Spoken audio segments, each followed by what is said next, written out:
Welcome to the Intentional Athlete Podcast, where strength is more than a number on the bar. I'm your host, Ross Leppala, powerlifter, coach, and co-creator of the Intentional Athlete Experience. This show is for lifters, movers, and seekers who know that what happens in the gym echoes into your life. We explore how to train with purpose, live with clarity, and channel the pursuit of strength into something deeper, something transformative. Each episode, we'll dive into conversation, tools, and insights that help you align your mindset, body, and spirit. Because real growth doesn't just happen under the barbell. It happens in your mind, in your breath, and in your choices. This is about more than just PRs. This is about presence, power, and progress that lasts. Welcome to the journey, my friend. Welcome to the Intentional Athlete Podcast.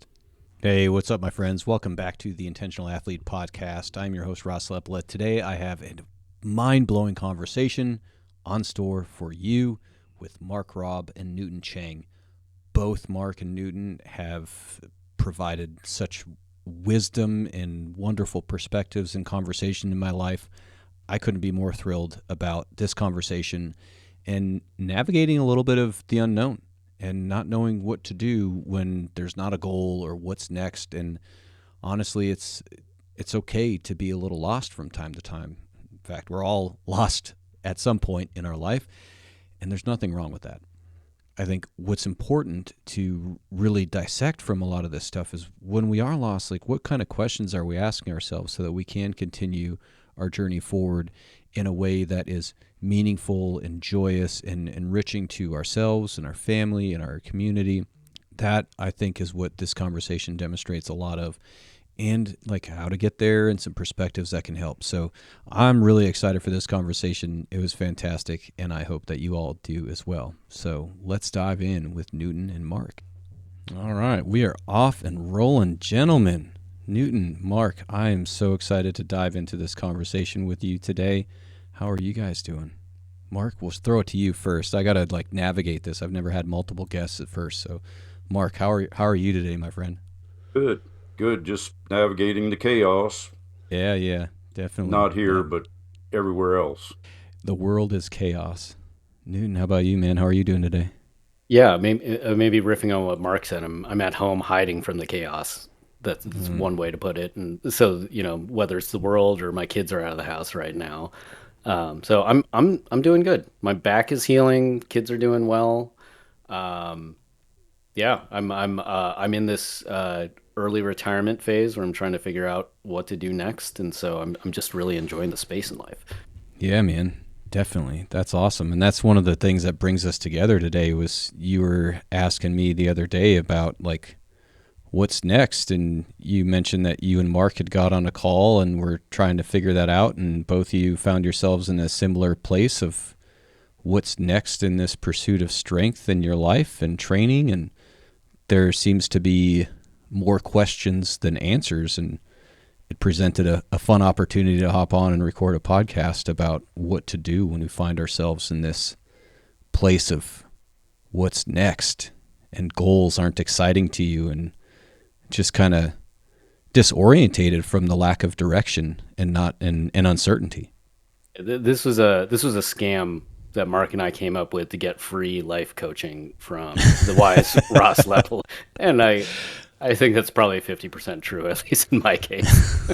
Well, funny, you should find out there's actually going to be a bill sent out in the mail after this. It's not free. All right. So what was that first conversation like between the two of you? Like when you discovered that, hey, I don't know where I'm going. Mark, do you want to start? I can start since I reached out to you. Sure. Yep. You're more articulate than I am, so go for it, man. Yeah, I've been paid to sound like I know what I'm doing for my entire career, and even when I don't. So let's do this. So just for some context, let's see. Over the last year, so I've checked off a bunch of accomplishments in the powerlifting world. I won, I think, my second open 56 kilo USAPL championship. I won the 56 kilo open IPL Worlds championship by default, so I also came in last at Worlds. Um, and so, there's always more championships. There's bigger ones. Like I have not gotten my Sheffield invite yet. At some point, you keep checking those boxes. And then a few other things happened recently in the last year. I left a 17-year career at Google. It was just time. And I had been very, very passionate about that career, but it had run its course. And then finally, there were some health issues within my family, and not just with my family, but close friends had loved ones pass away. So there was a lot of big life change events, not all positive, that made me start questioning, like, okay, what am I doing and why? And so I came to Mark, and we're in this period where I've been dealing with back injuries for maybe the last 2 years. And before each competition, we find a way to staple my back together, get my numbers back up, and then my back is back in the tank right after the competition, to the point where I'm struggling to pick up my toddler at times. So there's a lot of questions of, like, what am I doing? Am I doing this for another medal, another paycheck? And so I came to Mark and I said, hey, can we have a different conversation? I'm struggling a little bit because, one, I don't have any goals for the first time that I can remember in my adult life. I don't have any goals compelling me to do stuff, but I'm also in this fallow state where I don't have to do stuff if I don't want to. What do I do? And then, Mark, you kind of responded, well, funny you say that. I kind of feel similarly. So then we ended up just kind of, trying to figure this out together over a chat, and that's where we both thought, I bet Ross would have a good perspective on this. But Mark, what do you want to add in there? Well, I agree. I mean, we're yeah. I mean, the title of this podcast is The Intentional Athlete, right? And we're kind of unintentional. So Newton was just jokingly saying, "Hey, we ought to get on Ross's podcast as the two most unintentional athletes he's ever had on the podcast or whatever." And next thing I know, here we are. But it's true.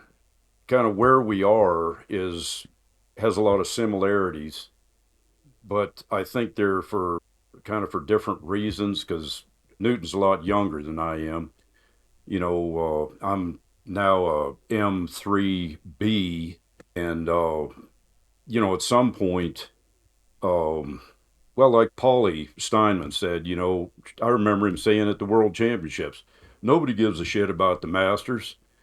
Well, that's, you know, and he's brutally honest, but I appreciate that about him. And there's a lot of truth to that. Nobody does give a shit about the Masters. The older you get, it's more like, hey, damn, here's this 84-year-old guy still lifting weights. How come he's not dead yet? Or how can he still lift weights? But the numbers are greatly diminished. It's more of a inspirational than anything else, I guess. That he's still there, still doing it. So at some point, where do you transition from uh, respectable weights to, hey, he's still alive, he's still doing it? I mean, Yeah, it is see what I'm interesting saying? how, yeah, like if I'm 40 89 and 364 days old, or I'm 50 and 0 days old, just because of that 10 digit changed, my expectations, or the expectations the world has of me physically, somehow they take a step change just because that one day happened. And it seems kind of arbitrary, but um, I totally agree. Like the way that masters athletes are often viewed, and now, I mean, I feel like it's changing because now we have a good number of 500 dots masters athletes, like Ross here. But yeah, just that number changes and society's expectations of you drop dramatically. If we're not looking for the external validation, then you have to really ask, what am I, what am I doing this for? Exactly, and that's the thing. If you're not looking for the external validation, you got that box checked or whatever, and uh, it's more. I think it's more like you started with. what do I do now? What now? What's the next mountain? Because it seems like, at least for me, I've always kind of hitched my wagon to whatever locomotive that I thought um, was appropriate, that I had passion about. So if that locomotive, like that locomotive took me to 3 world championships and a bunch of national championships and stuff like that, but then what? Okay, that's done. I've experienced those. I've had that earned internal validation. Then what? What's the next thing? Because I'm not getting younger. You know, it's not a matter of getting stronger and beating my old records anymore. It's more like slowing down the backslide. And that's not, and there's a lot to be said for that, slowing down the backslide, but um, it doesn't need to be in a meat atmosphere. What else is there? What other bigger thing? What's the next big mountain to climb? Maybe that's the wrong question, right? Like, not everybody's going to be on the same mountain. And what if it's a matter of going back down to the valley of community? Well, maybe that is the next mountain. The value of community, the value, in other words, Newton and I our conversation that we had ended up leading into matters, which, as I said before, is kind of a real personal, it's a personal thing and it's a personal journey. And all three of us are going to have 3 different journeys. As it should. Yes, as it should, exactly. But it's not necessarily. Uh, I don't know. Do you remember? Have you ever heard of a guy named Wayne Dyer? You probably have. I have not. Okay. Well, he's somebody you should check out, Ross. Okay. Seriously. And you've heard this before, I'm sure. He said uh, we're not human doings. We're human beings. I'm familiar with that phrase, yes. Yes, and we're not humans having a spiritual experience. We're spiritual beings having a human experience. Yep. All right. Familiar with that as well. So if you look at the whole thing from that uh, paradigm, we're spiritual beings having a human experience. When the human experience is that you did everything you needed to do and everything that was required to become a world champion powerlifter, then you've done that. What's the point of experiencing that over and over and over and over and over again? You're not going to grow any more from that. So where's the next growth opportunity? In other words, what I'm saying, the next mountain to climb, that's the next growth opportunity as far as I'm concerned. Here's the thing. Here's one of the things that I think about. If we're on this journey and we're climbing the mountain, right? If winning a world championship is climbing a mountain, winning another world championship is climbing a different mountain. You're climbing a different mountain. The next one is also still climbing a different mountain. You might be climbing mountains in the same mountain range, but you are climbing different mountains. So, for example, I have a goal of I want to see how long can I retain the M183 IPF World Championships. That's my goal. I don't know how long that will be, but that's my target. How long can I do it? How many back to back to back to back can I win? Not because I give a shit about the championship in and of itself. I could give a fuck less. It's not about the medal. It's not about the winning. It's about what is required of me to stay on that pursuit and the choices that I need to make to be able to stay on that pursuit are the thing that drive me more than anything else. I can't turn around and just eat a bunch of pizza and drink beer like an asshole that doesn't care about my health and well-being. No, I have to eat nutritiously. I have to take care of my body. I have to sleep well. And I look at all those things as, while that helps me from a powerlifting perspective, it's more so like those are the qualities and choices that will also support every other area of my life. And so that just gives me like the mountain range to navigate to do those things. And yeah, and I understand that. I agree with you, and that's where I was. But Right. after three, then I thought, and I mentioned this to Newton, on a podcast. I misspoke and I said, okay, I've won 3 world championships. I got nothing else to prove. What I should have said was, I've won 3 world championships and I have nothing else to prove to myself. And so after that, it was kind of, well, yeah, I could keep on going, but there's other things that are more important to me now because I've done that. I've proven that to myself, and in trying to further grow, especially spiritually speaking, Mm-hmm. it made more sense to do something else. And I think that's what we're talking about. Yeah. Well, and here's the reality of the situation as well, right? Like, I want to frame it backwards a little bit first, real quick. Back to that conversation that you and I had in Columbus, Ohio, at the Arnold that one year, when I was able to practice a motivational mental health speech that I had been working on and practice with the RTS staff when we were sharing that Airbnb.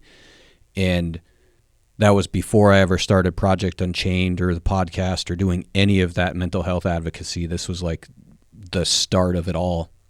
And I made the comment to you after I was practicing and we were talking about it, that there's parts of me that felt guilty about like using lifting weights as a avoidance tactic from dealing with the mental hurt and anguish that I had been carrying around. And you made the comment about, well, you think about it this way instead, is that lifting taught you the discipline that it was require for you to care for yourself mentally and get to that point. And it was the framing of that conversation that changed the way I look at lifting forever. I'm not necessarily pursuing world championships. I'm pursuing what can this path teach me? So when I think about it, it's like curiously exploring the woods. I don't have an expectation to win these championships. I have a curiosity to explore this mountain range. And now at that same token, there's nothing that requires me to stay in that mountain range. As you are discovering for yourself, it's okay to close that chapter and move on to a different mountain range. Because one of the other ways I view a lot of this stuff is the highest form of healing and the highest form of having a sense of belonging internally is through community, coming together, connecting with other people, and giving your gifts to the community. I think that's why you see a lot more like masters lifters as referees, because it's another way for them to give back to this thing and create and be contributing to community. I think of a guy like a David Goodwin, a local referee here in the Atlanta area. Awesome dude. Love the guy to death. He hasn't competed in years, and I don't know that he ever will. But he's at every single meet refereeing because I believe that that's probably the thing that gives him that sense of belonging and significance, is giving back to the community in that way. Right? So now, like, what does that look like for Mark? Yeah, for me, what that looks like is really coaching.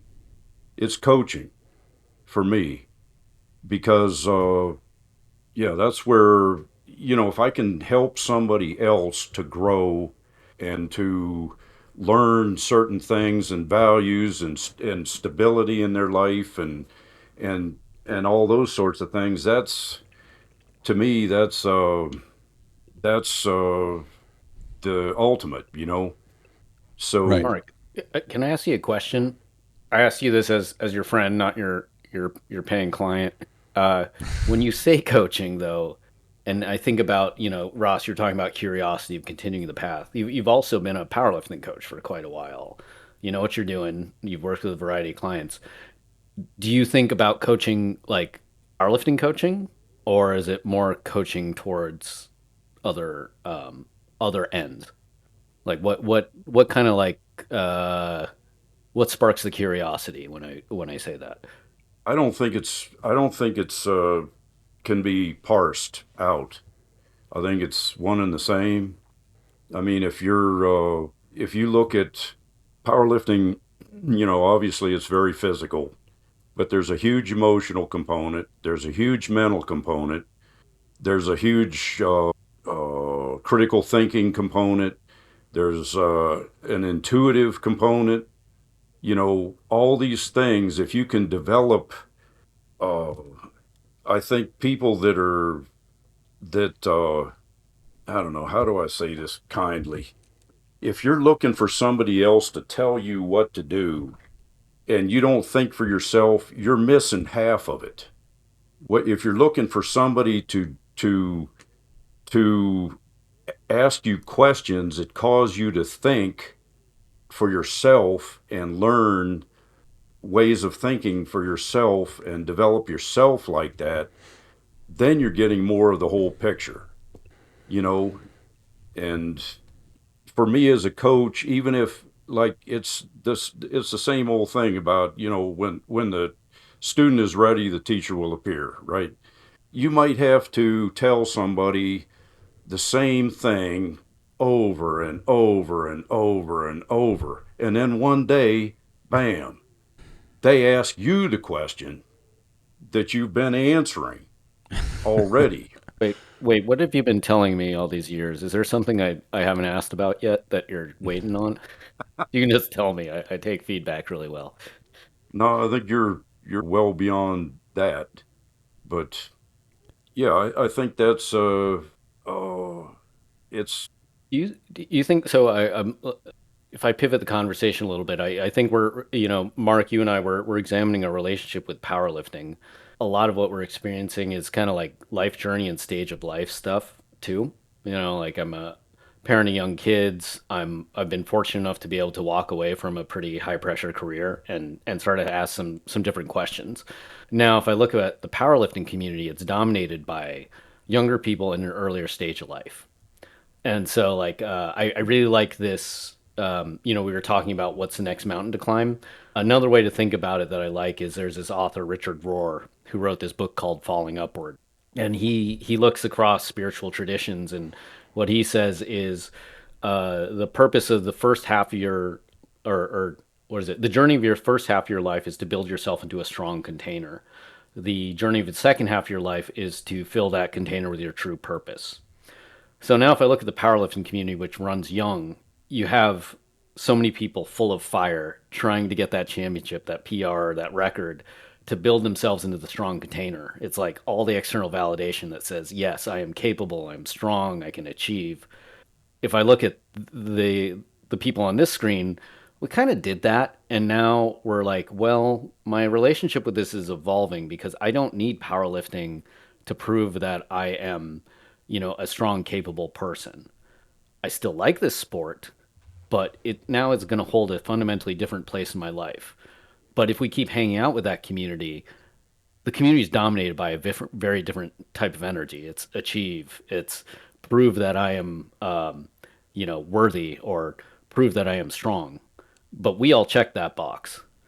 So it's kind of like we like the sport, but the community that we would want to spend time with to have that conversation, it's just not very present in the powerlifting community.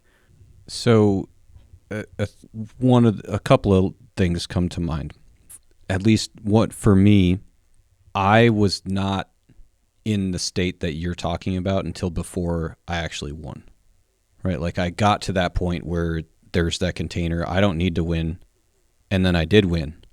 And that was the cool part when I stepped off the podium is like, I didn't need anybody to say anything at that point.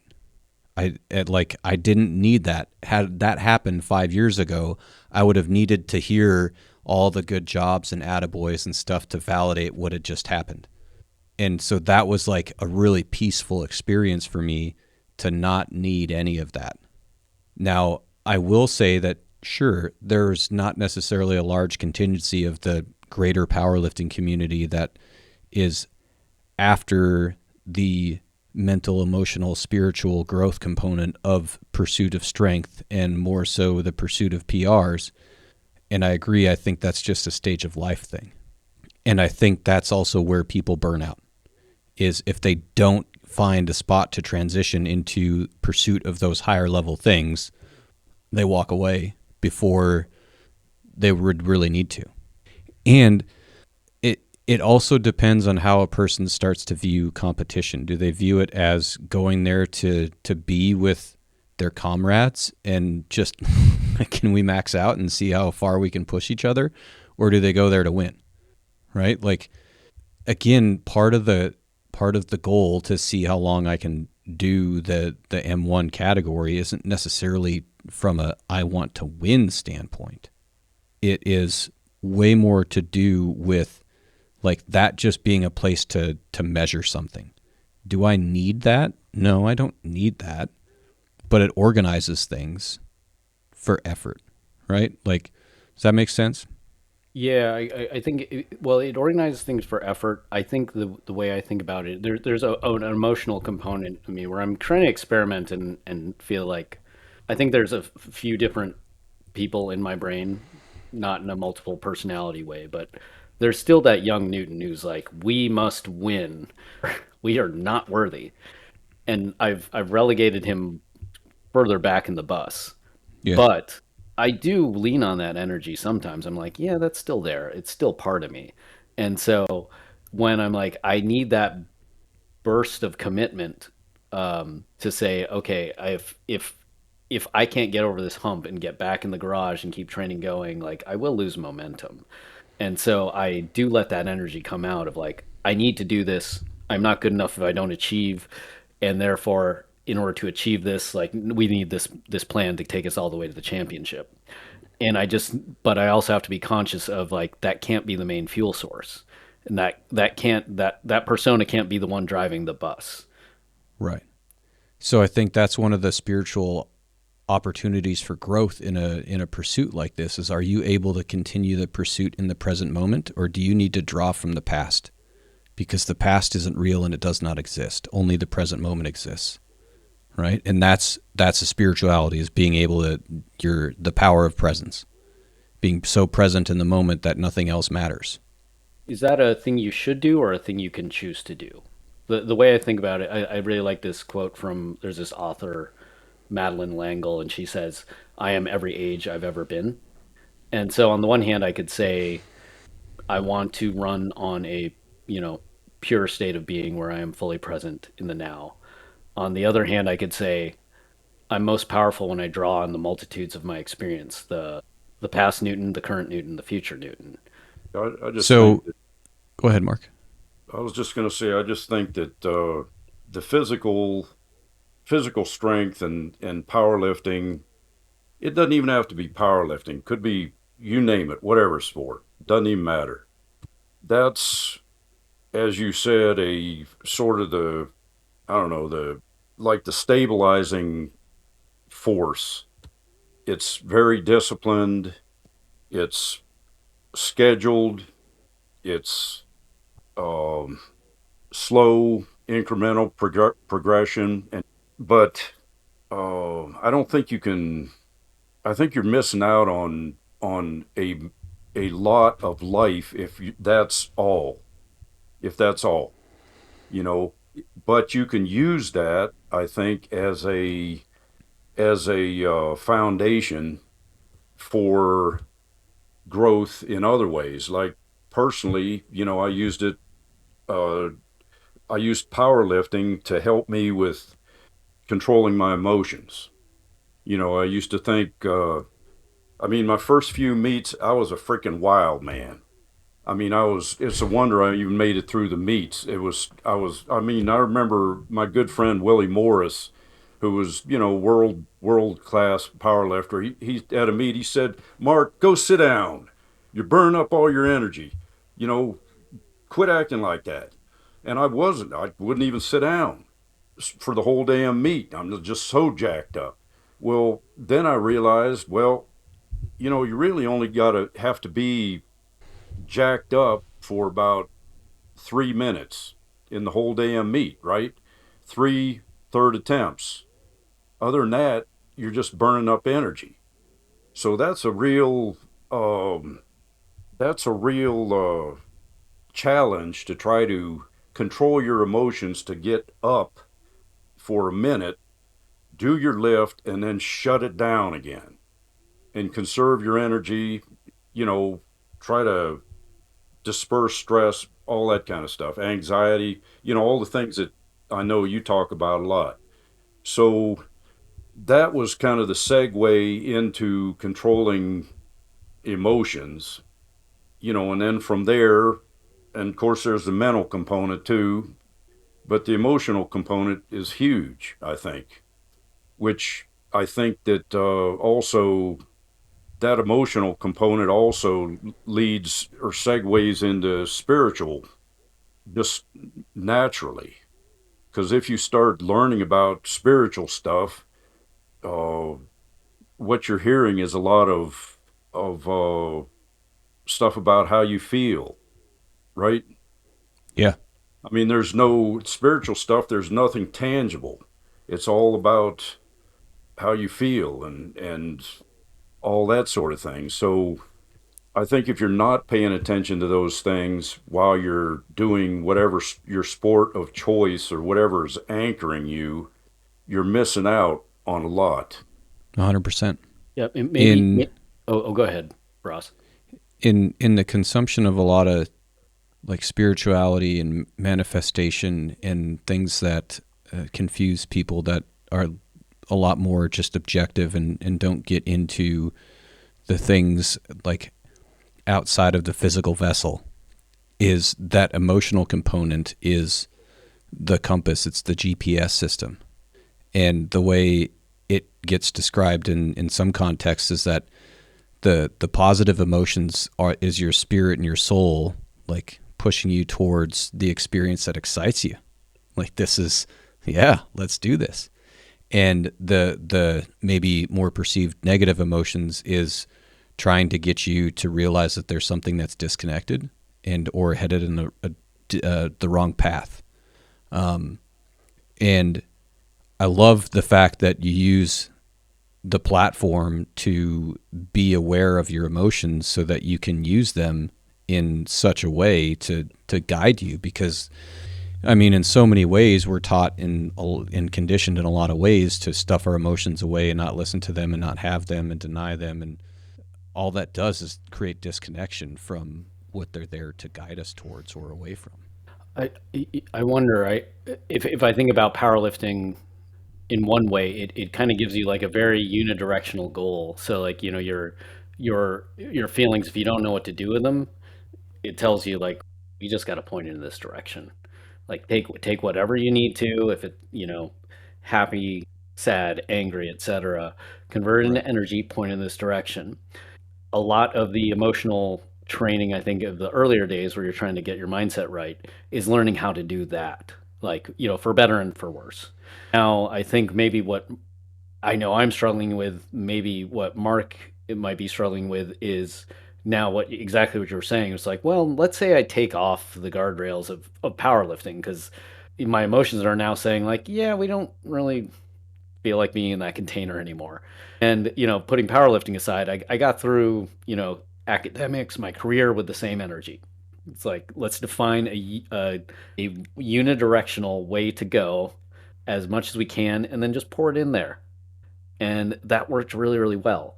Now I'm at this stage where I can take off those guardrails and the feelings are there and I'm more aware of them and I'm trying to listen to them. We're kind of floating in this void, like, huh, Right. well, crap. I could jump into another activity and say that will determine the direction, but that's just the old pattern. And it's just uncomfortable to sit in this fallow state or this void and say, well, it's just me and my feelings and no clarity.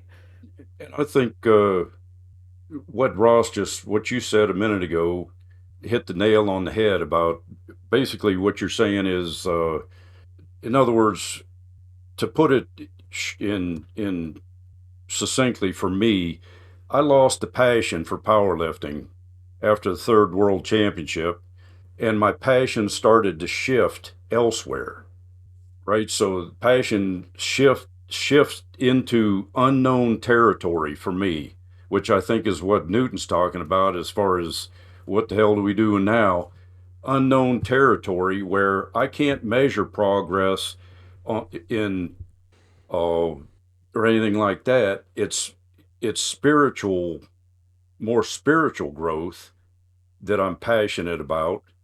And talking about synchronicities, and I mean, we can go really down the rabbit hole here with, frequency, vibration, energy, synchronicity, all that kind of stuff. But I see in my own life that you create the life that you want by putting out positive energy in that direction, which is 100% true of powerlifting as well. If you were at a point where you knew these things before you started powerlifting, you could manifest world championships. You can manifest whatever you wanted to manifest if you put enough energy in that direction. So, but we're talking about powerlifting.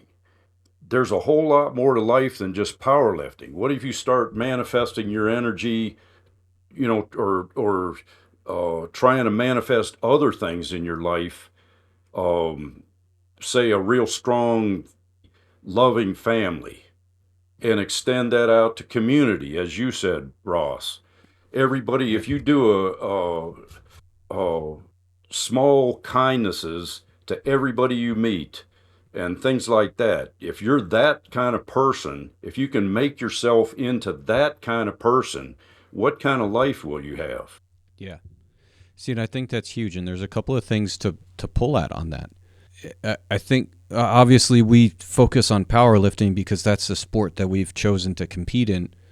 But a lot of times I look at this like it's not powerlifting. It's not powerlifting. Powerlifting's not the thing. That's not the thing that drives me. I choose to powerlift because the way I really like to train aligns with the sport of powerlifting. It's fun to load up heavy singles and do heavy singles. I have a blast doing that. Even on my bad days, it's still fucking fun. So the thing that I'm having fun with naturally aligns with the competitive sport of powerlifting. But it's not like I'm not doing powerlifting because of any other obligation. I coach because I realize that I can be good at it, and I really like to be a part of helping other people become better versions of themselves. This just happens to be a vehicle I do that with. If the sport of powerlifting went away today, I would be okay. I would find a different vehicle to drive to work. It's not powerlifting coaching that drives me and fuels me. That's just something that scratches and helps drive that itch.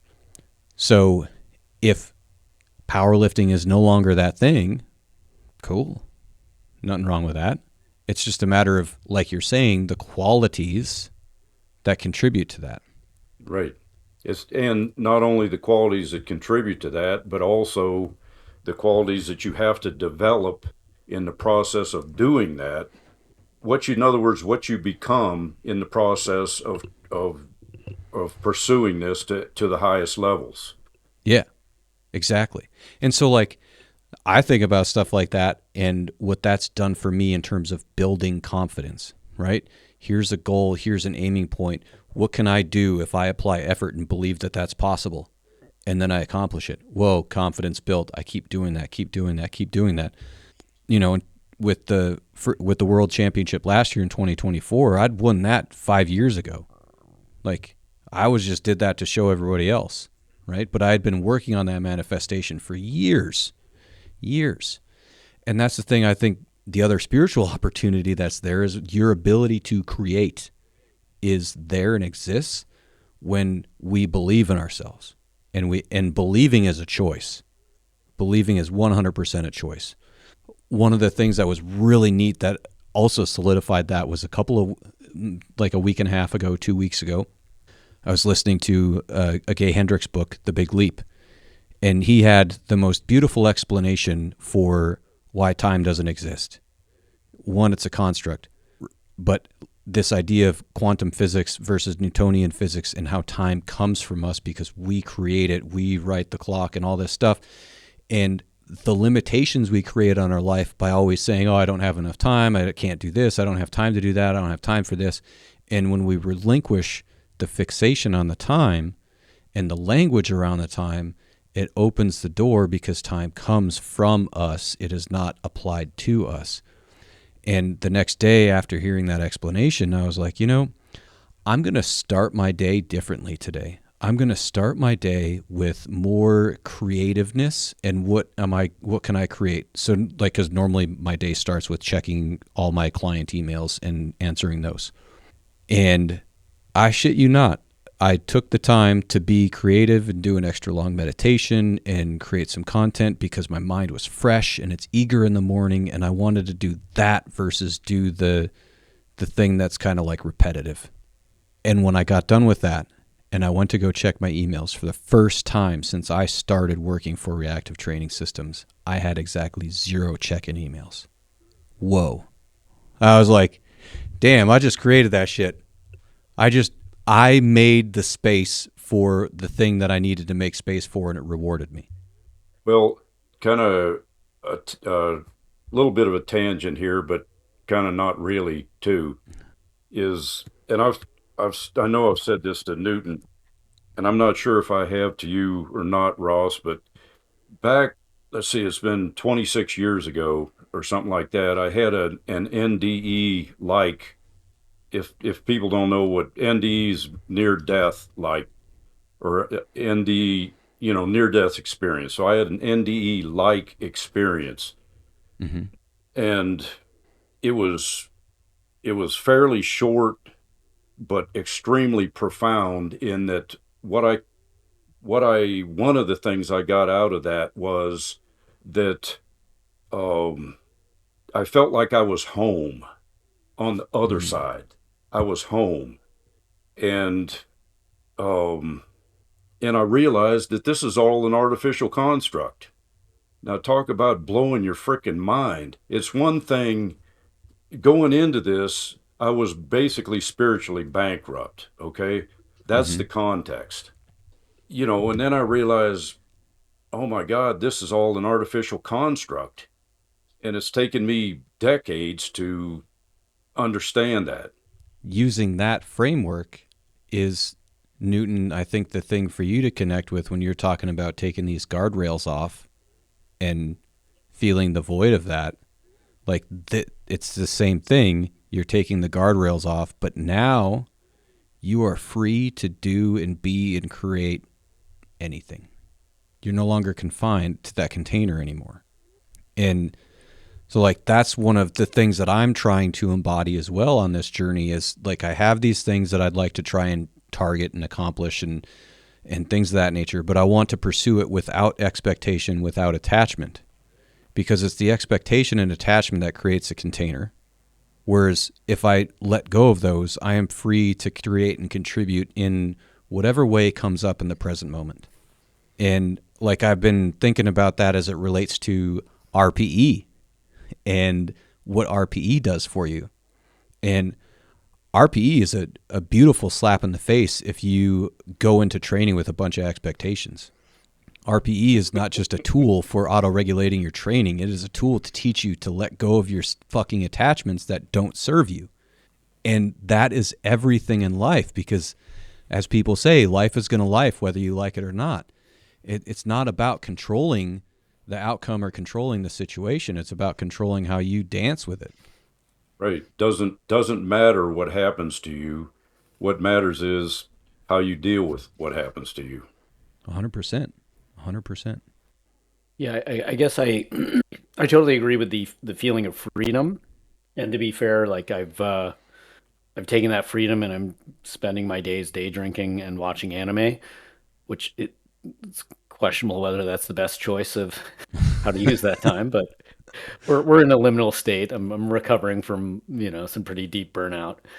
Um, but then I think there's also it's what I'm trying to do is there's the freedom of it, but my mode for decades has been you move forward in life by doing stuff. And I, ultimately I will do something, but I can feel like the default mode is go do something, commit to something. And once you get down the road, like something will happen. but that's also a great way to avoid sitting with my feelings and seeing like, okay, was there more in there? Because you haven't really just sat with yourself deeply for an extended period of time in probably decades because you just didn't have the capacity to do it.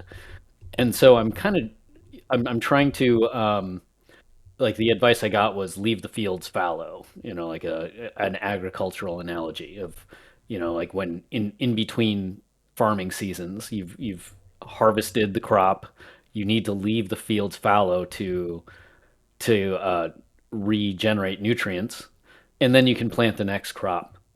I haven't left the fields fallow in, I don't know, since I was a kid, and my parents were berating me for doing that. So this is like I get it conceptually. I just haven't actually done this. And so that's probably why I'm doing things like day drinking and watching anime because I'm like this is uncomfortable. Like I can't just sit still, but I can watch content and I can have a glass of wine and numb that out a little bit. And so that's kind of like what I'm trying to navigate right now and it's pretty disorienting. And that's to, but that's a choice.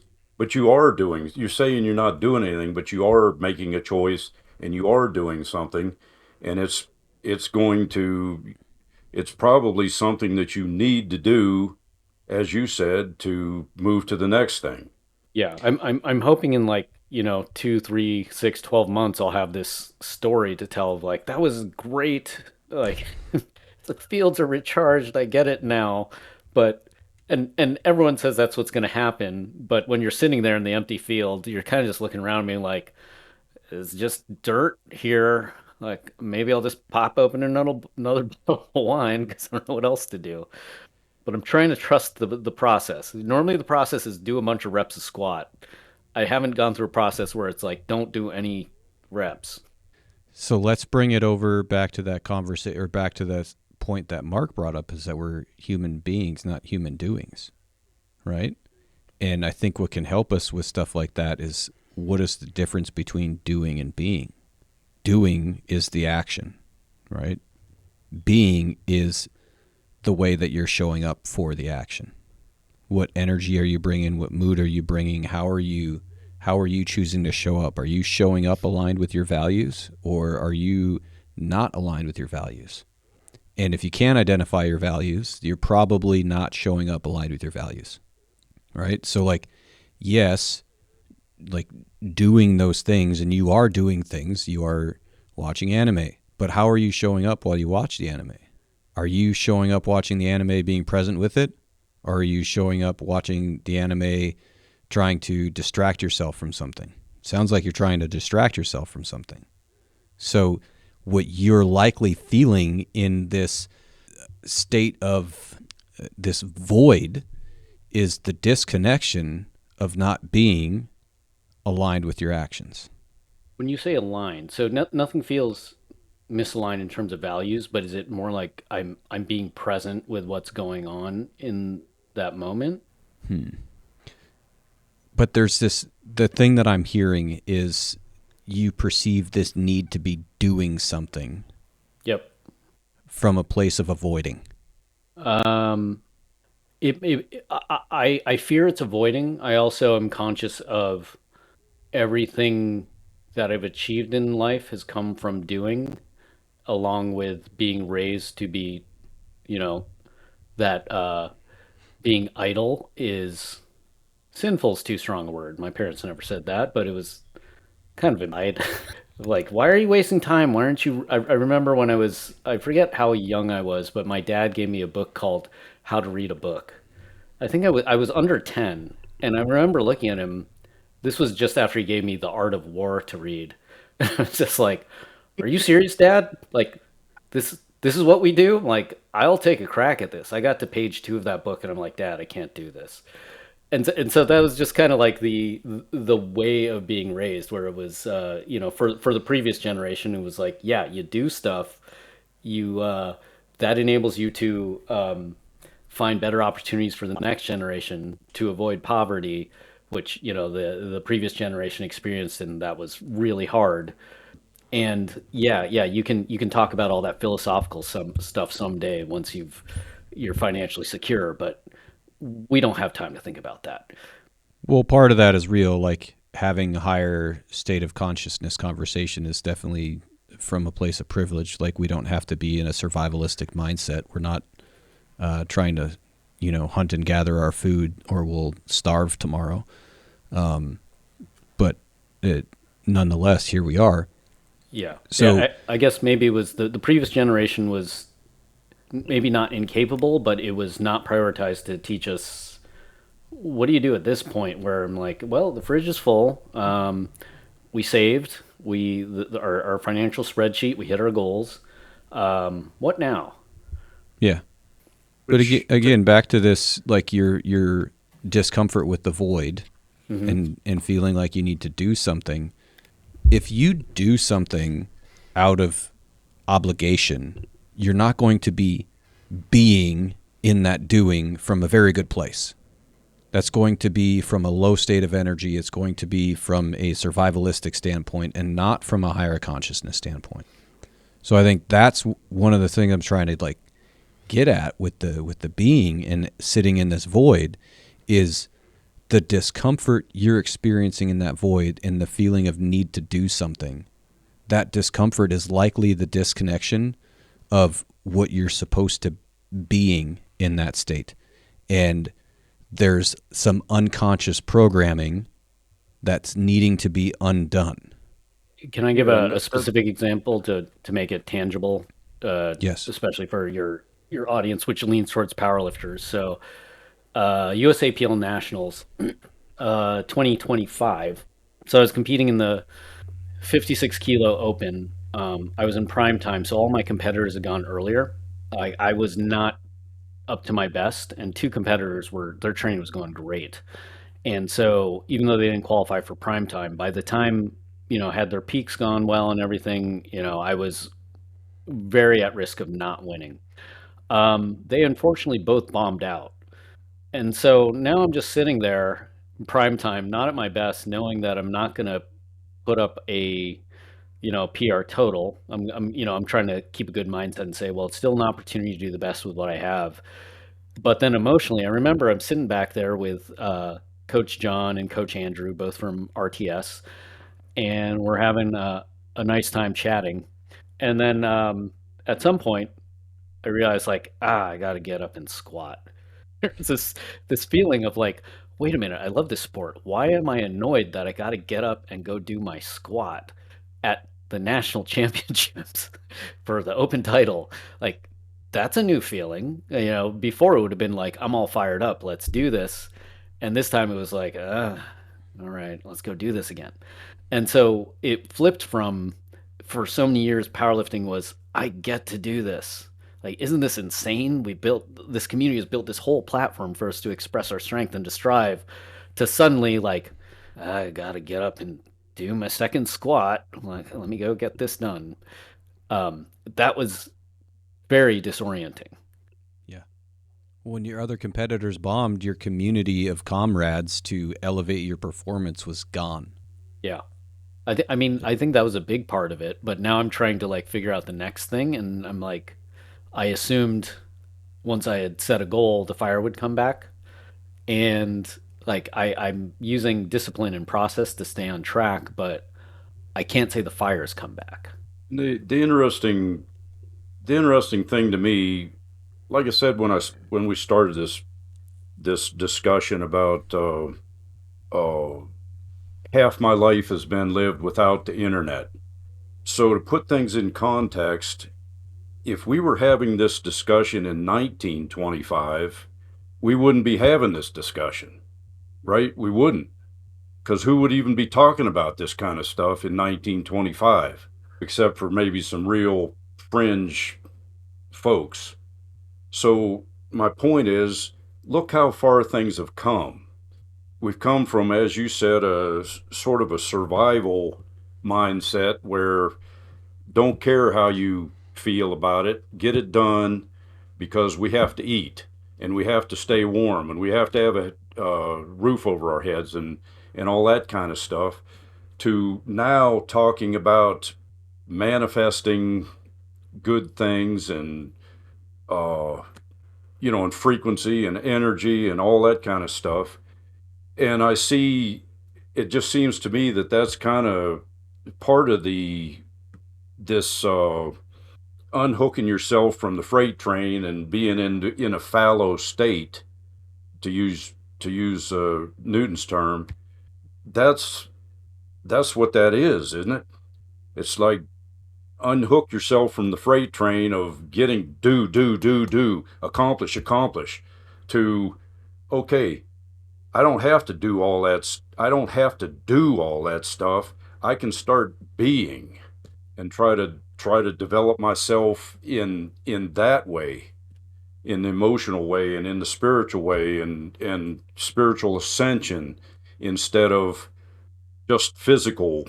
This is what our ancestors pictured when they were trying to build up civilization so we'd have a better life. We'd be Yeah, right. We've gotten asking there.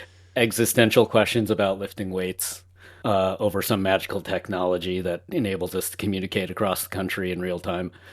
See, the other thing to think about, I think, with doing and being is like the choice behind the being and how you want to show up and participate.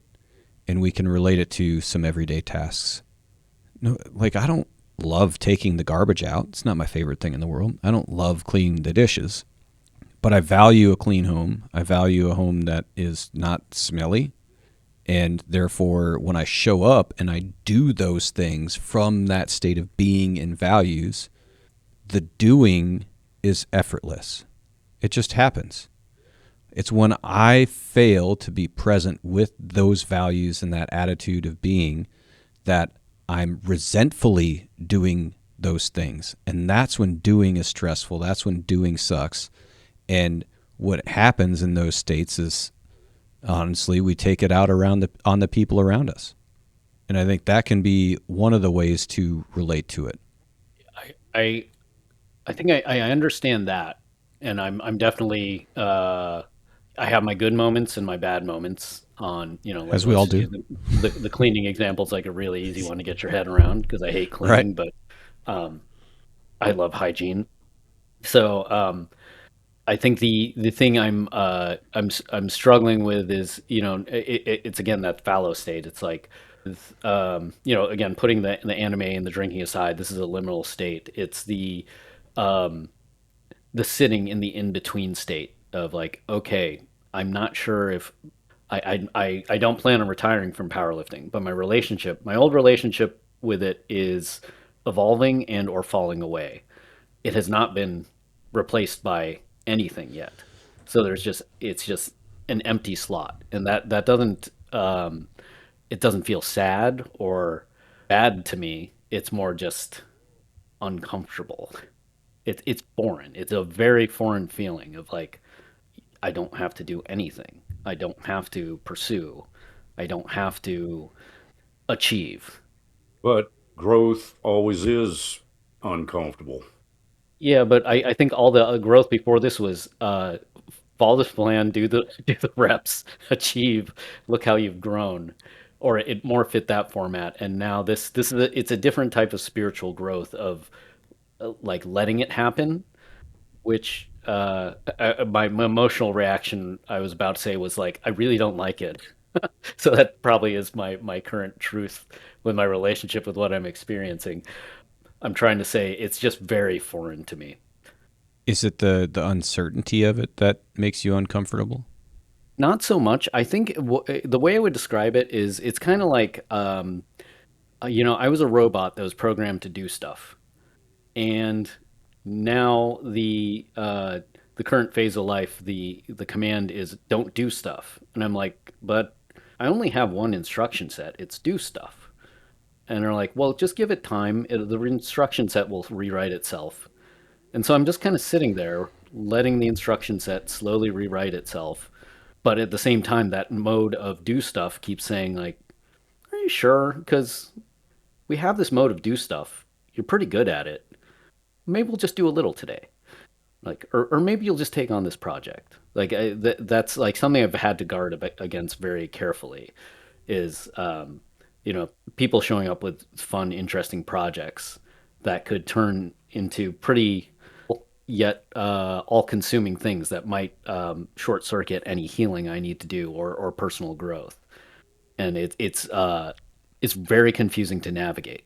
Like for example, the meeting I'll have after this is with a guy who's started this really interesting effort around political de-radicalization, which, regardless of which way you lean, I'm like, yeah, I think it's really important that we get less divided and find some middle Yeah. ground, or I don't know if I'd call it middle ground, but some meeting place that is not at the extremes.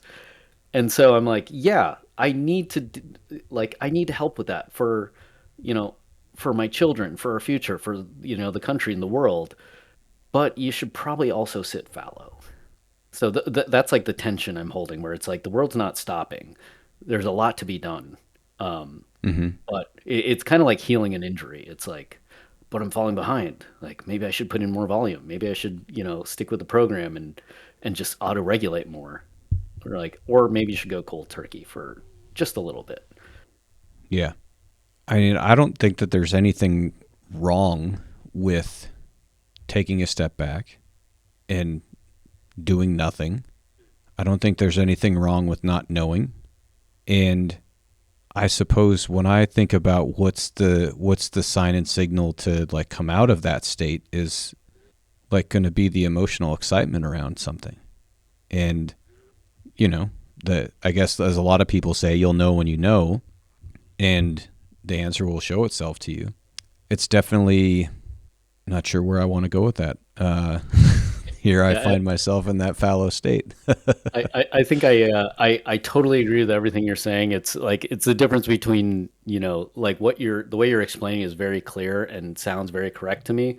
But like one thing I realized was, so I got this book called Wintering, and it's about sitting in the fallow state.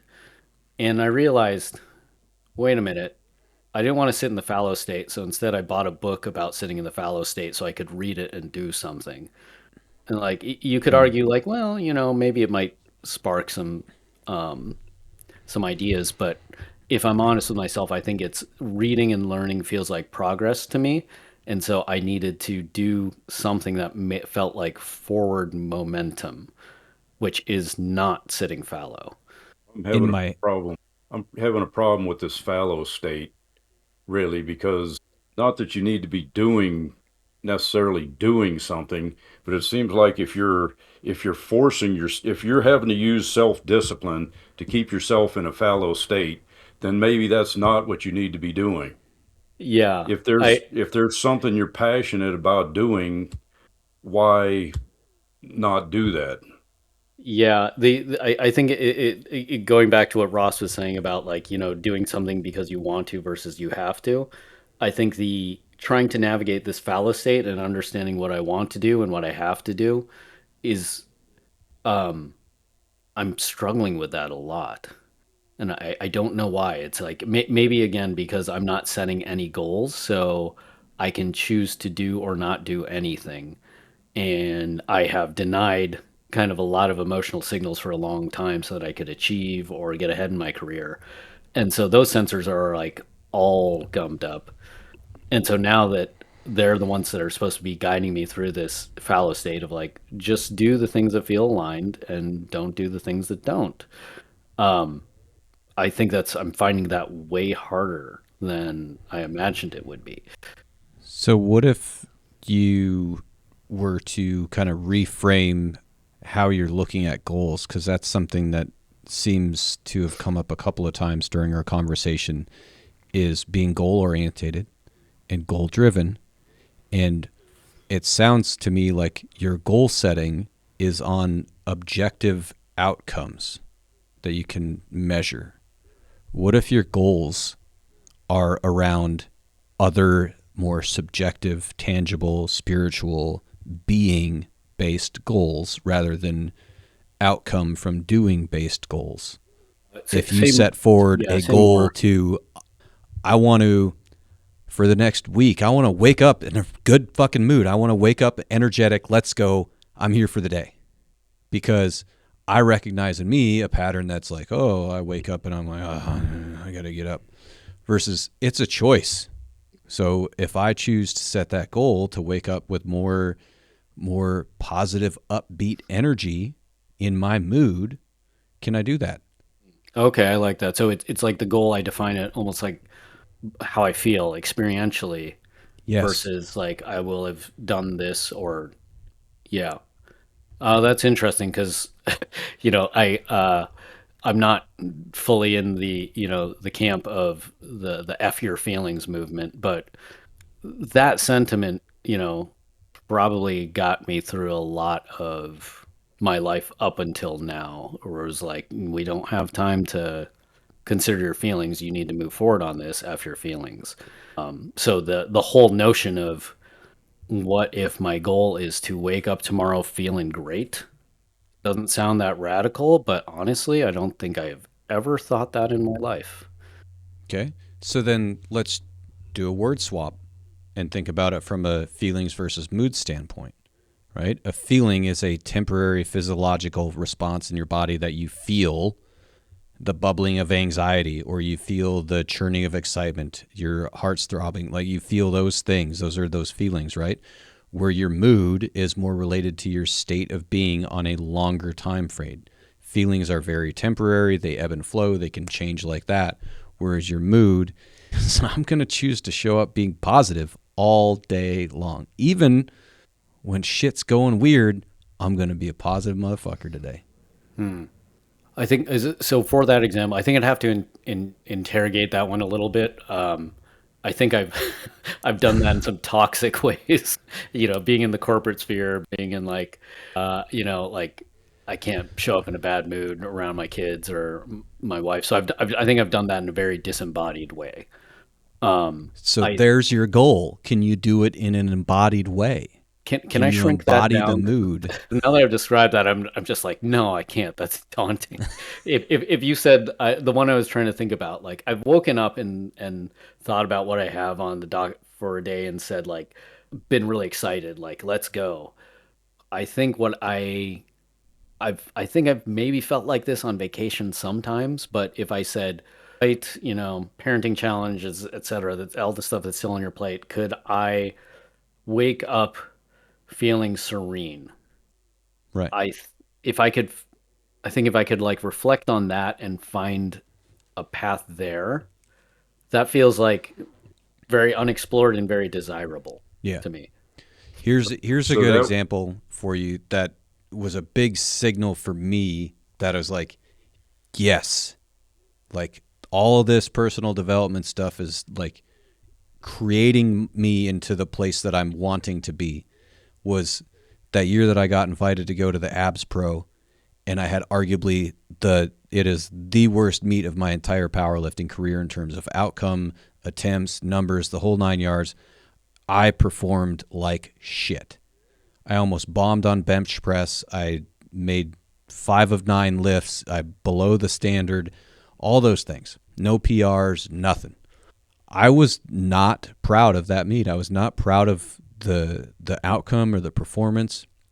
There was a lot of choices I made throughout the day that I was proud of, but there was like from an athletic accomplishment standpoint, it was a disastrous meet. However, I made the choice that I wasn't going to let that ruin my day or ruin my mood or ruin this amazing vacation opportunity that I had with my family to go tour the countryside of Ireland.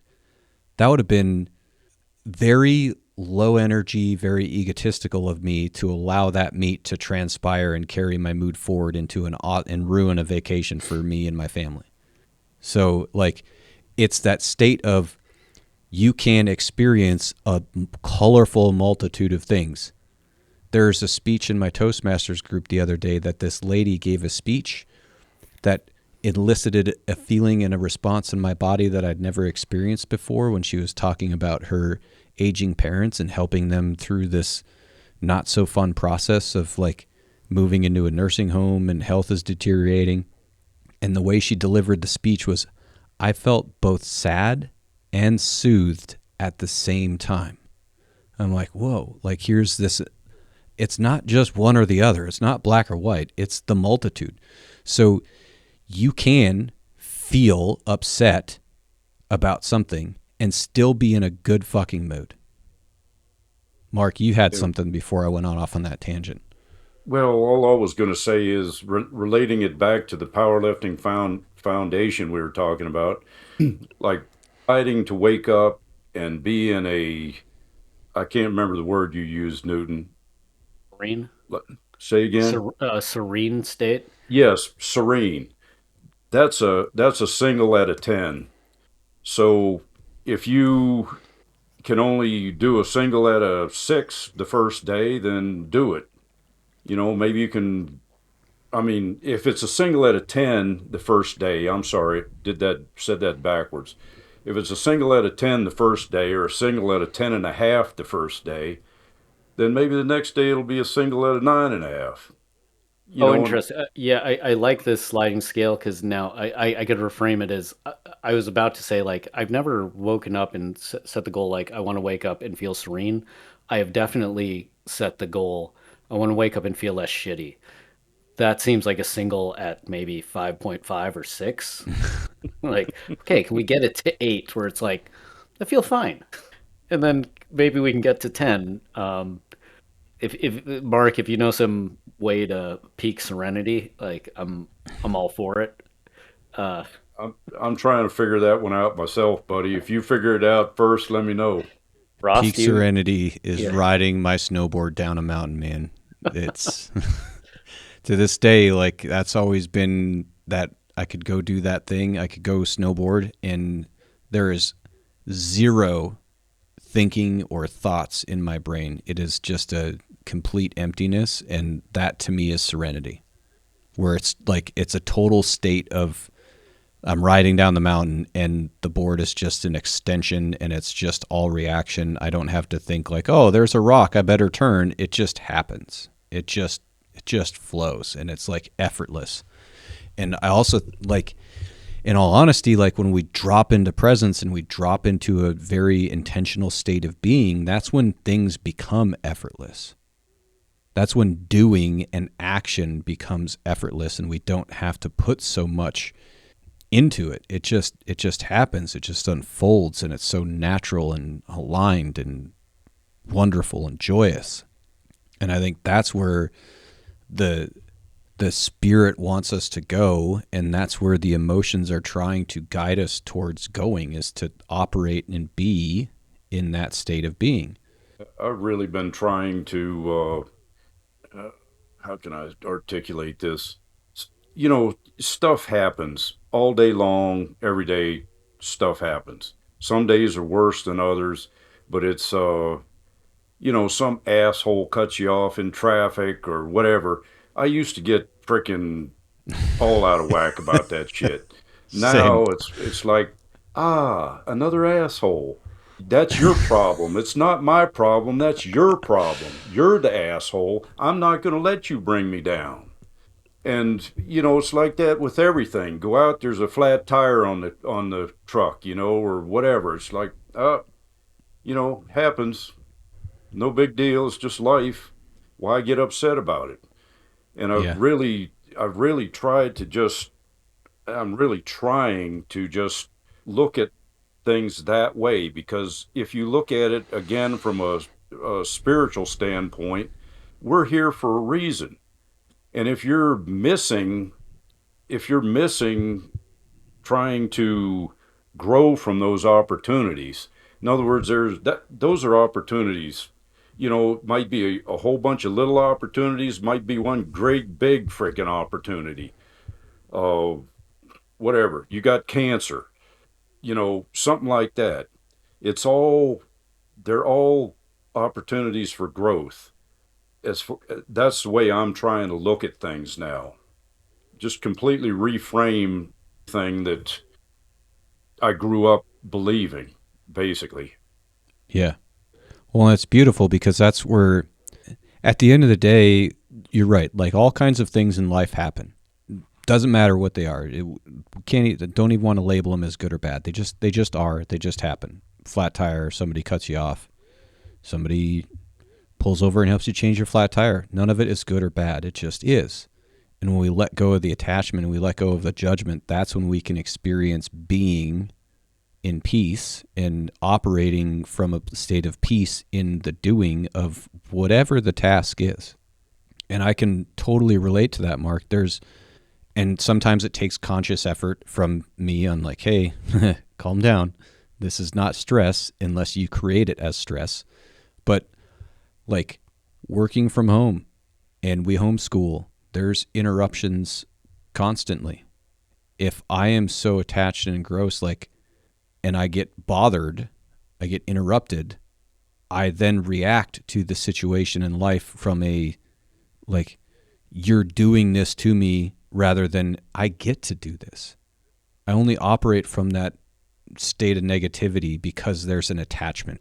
And I think that's the beautiful opportunity behind dropping the guardrails, is learning to explore and navigate the openness of it all without attachments or expectations. And I know I'm not perfect at it. There's been times where Vanessa and I will have a moment of conflict. And I mean, quite honestly, a lot of times it's because of some unconscious expectation or attachment that I'm holding. And that's been a big cue a lot in my life lately, is when there is that conflict, is trying to examine in my conditioning and creation of my mind what attachment is contributing to this conflict. QRPE. RPE is going to slap you in the face when you go out to a training session and you are attached to a number that is not there for the day. So I love being able to look at RPE training and what's the spiritual opportunity of growth here in using this tool with the application of my physical vessel, because now I have something, framing it from this, what do I have the opportunity to learn? Can I use this tool in an objective manner to detach and grow in a spiritual opportunity from a physical strength pursuit? Tons of opportunity there. Especially considering I used to be of that type and variety of power lifter that was I can't do RPE. That's not for me. I need to know what weight I'm supposed to put on the bar today. Well, you know what? It's honestly better for you if you go discover what weight you're supposed to put on the bar today. I'm trying to think I feel like powerlifting culture is, it's very attachment heavy. It's well, I got to achieve this. I should be able to do this. If I were just tougher, I could do this. And, or maybe those who haven't really tested their capacity, I can kind of see the value in that. If that's the,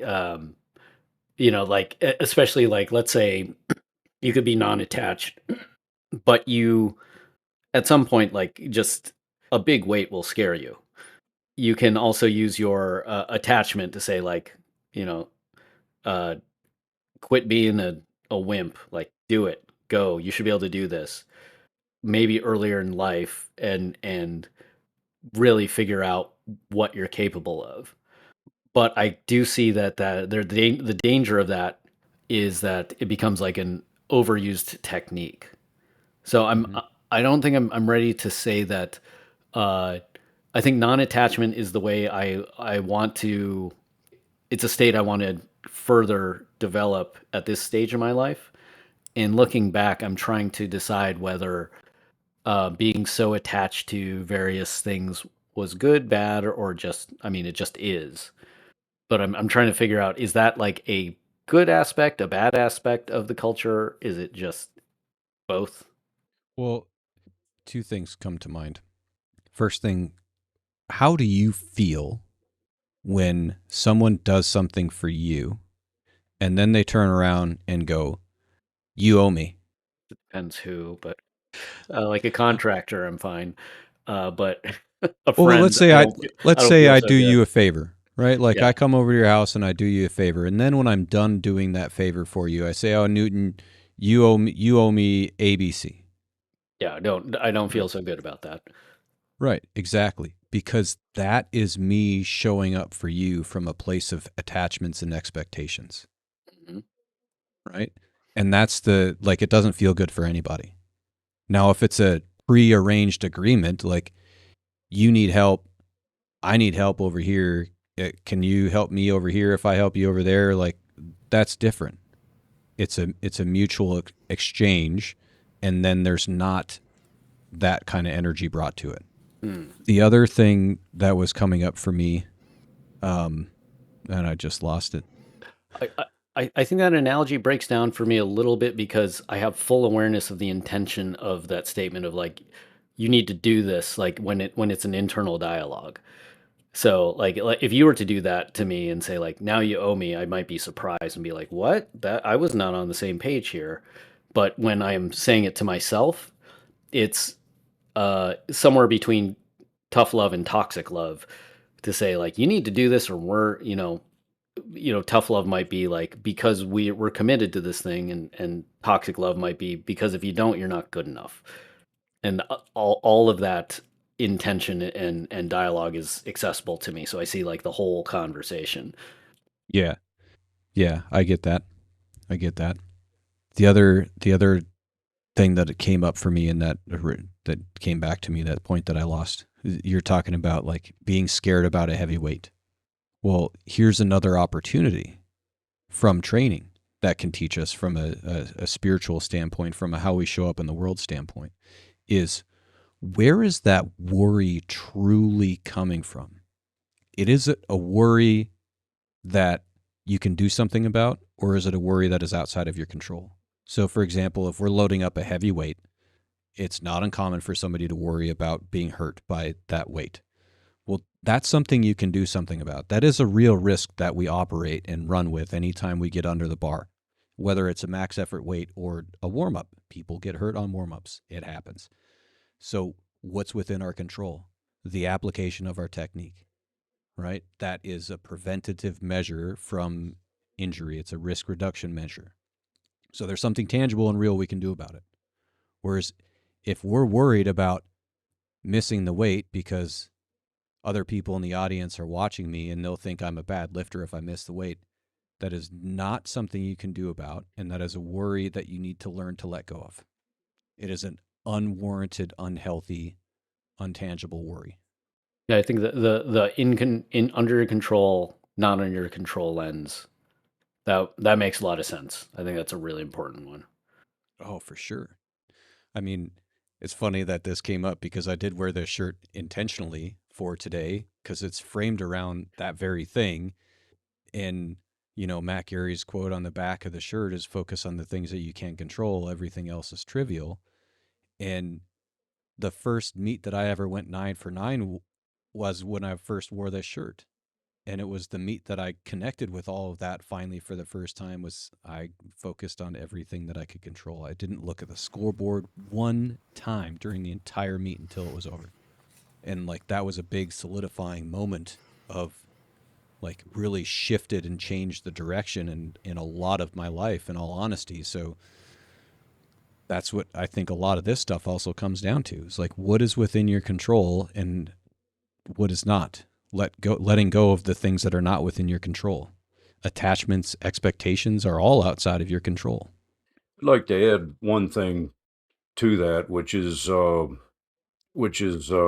been trying to frame things in the context basically of fear. Fear being like you talk about worry, anxiety, that's fear. You're afraid of something. You're afraid something's going to happen, whatever. That's low energy, low frequency. If if you're a race car driver and you're worried about running into the wall, you're going to run into the wall because that's what you're focused on. So if you flip that, if you choose not to operate from a fear paradigm, but rather from uh, positive thinking, love, the highest frequency, love, then things will go much better all the way around. I want to add to that because I think for a long time I really misunderstood what was happening from that. And I think the way to create clarity on that is like how you're choosing to show up from that energetic state. That's that's what you're contributing. That's the state that you're contributing from. So that's what you're pouring into the situation, regardless of what the situation is.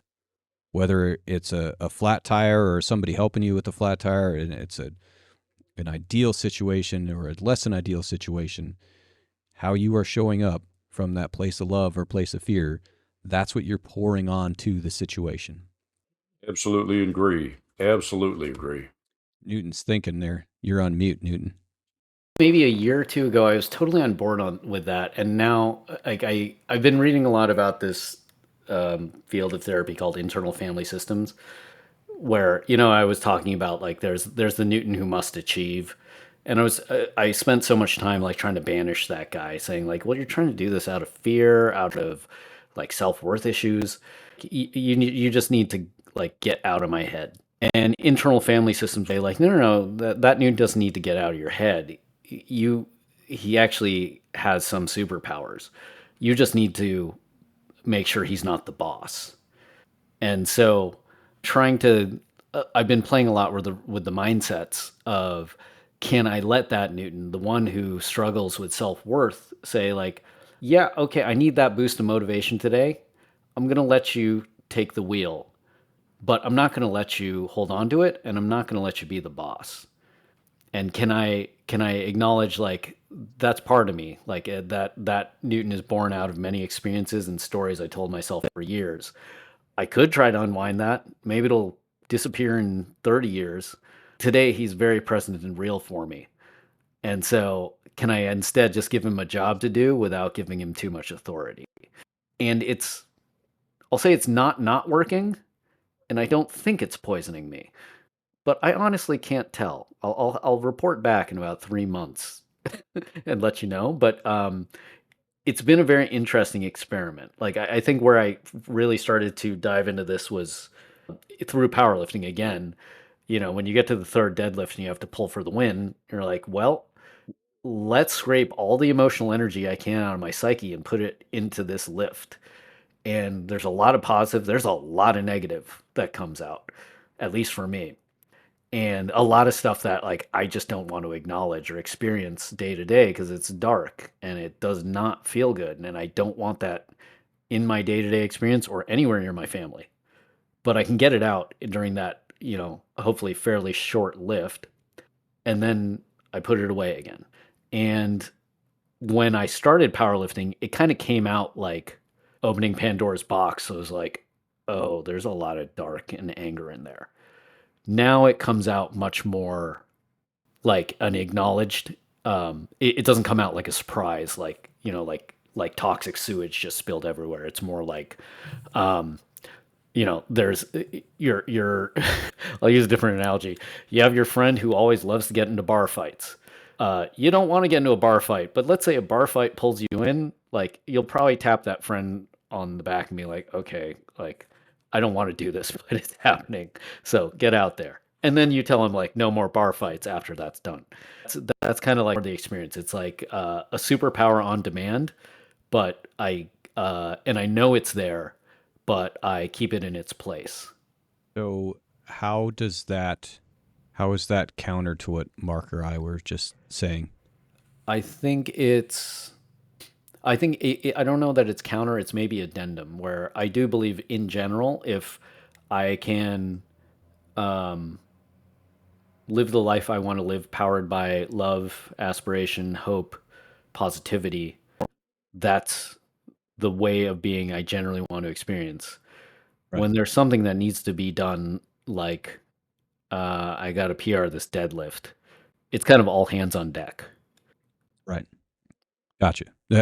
That's I just wanted to make sure because I interpreted your opening sentence to that was it sounded like you were disagreeing, and Oh no, I'm all about it. I'm not saying Yeah. you can't disagree. I was just curious because I hear a similar thing, and I think that's really one of the biggest points of like this spiritual journey is having the awareness to those different parts of you and being able to use them in a conscious way. At the end of the day, we all got that darkness. We all got that dark spot. We all have that capability to be a killer. Like, it's real. There was a couple years ago when we had a dog incident that bit Rosalie, and I was this like the red was coming through. I was that close to ending that dog's life with my bare hands. I was fully prepared. If I would have been closer when it initially happened, I probably would have taken that action. Looks like we lost Newton for a moment. Yeah. He's coming back. No, I 100% agree with you. It's the two things. I think it's necessary for the two things to coexist. Just it's kind of like which wolf do you feed, the good wolf or the bad wolf? But they both have to be there. They both have to coexist. Yeah, absolutely. Absolutely. You know, like, and we see that. And I think that are you drawing upon those parts of you in a way that is aligned with the values that you choose to define your life by? You know, that's fundamentally, I think, the most important part. Yeah. For the younger listeners, maybe an analogy. The Avengers still let the Hulk on the team. And he was pretty useful, even though he smashed everything. And then they'd have to put him away for a while. Right. Right. Absolutely. That's a perfect analogy. No. So Newton, do you feel like you got your answers? I mean, I think it's the same answer as like continue. Like, I think I'm confident. I'm figuring it out. It's still uncomfortable, and I think the path forward is to continue. And I'll leave it at that. If we come out of here with a podcast that's at all listenable by your audience, hopefully, what I hope someone might take away is if they're in a similar state and feeling disoriented and discomfort, that they're not alone. Yeah. Oh, I mean, I plan on very few edits, in all honesty. You know, because I think, honestly, I think it's an important conversation to have. Even if you're trying to, poke fun at the intentionality pun and being unintentional, and like, you're being very intentional. You are intentionally asking questions of, is this still something that I need to be putting my effort towards? And at the end of the day, if the answer is no, the answer is no. That's okay. That doesn't, I think one of the biggest reasons why a lot of people can struggle with answering some of those questions or answering when it's time to hang it up is because they have an attachment to the identity that they've created as, I'm a power lifter, and that's like Vanessa gave it up a couple of years ago, and she'll lift and do yoga, and like she's still like active, but she's not trying to compete anymore. I think if Rosalie were to actually decide that she wanted to do a powerlifting competition, Vanessa would do it with her, but it doesn't scratch an itch for her anymore. And that's one of the things I've always admired about Vanessa is she can very quickly identify that and just be done. When we were in Ireland on that trip, we woke up the last day we were there. She's like, I'm going to be done coaching powerlifting. I'm going to retire and resign from TSG. How long had she reflected on that? Okay. Before she made that decision? For her, probably not long at all. How does she do that? She's very intuitive. She's very in touch with her guiding system. She's, if you get into like the human design, she's a manifester. And basically the way to reflect on that and understand that is, she gets an idea and she does it. And then she'll tell you about it after she's done with it. And so it's action through that way. Whereas my human design, I'm a reflector. So it's going to take me 28 days of thinking to figure out and arrive at an answer of where I want to go forward. It sounds like you're likely a generator, which is a task-driven person. So that would make sense for you to be in this void, an uncomfortable void, is if you're culturally conditioned to do and you're a generator, not doing is going to feel like I think I'm probably shit. Not a generator, but I was traumatized into being a generator. Traumatized is too strong a word. It really, this whole trauma thing really paid off well for me. Thanks, Mom and Dad. So let's not vilify that. Guys, right. I gotta jump to. Oh wait, go ahead, Mark, and then I gotta jump off. Just one quick thing, and that is that back to what you said, Ross, about your identity. If you're getting your identity or a large part of your identity from, let's say, powerlifting, or from a career or whatever. I'm trying to look at it like, yeah, that's part of my identity, but why can't I be a much more than that? You don't Yeah. have to give it up. You don't have to give it up. And I don't think Newton and I are talking about giving it up. We're just Right. trying to get bigger than that, more than that. Yep. And that's what it's all about. And you want more, you just got to ask better questions. So we'll leave it at ask better questions for everybody. Gentlemen, I appreciate you joining me today. I know I got a lot out of today. I hope you did too, Questions. whether they be answers or more questions. But that's a good thing. Yes. Good to see you guys. Thank you so much, Thank you. fellas. Thank you.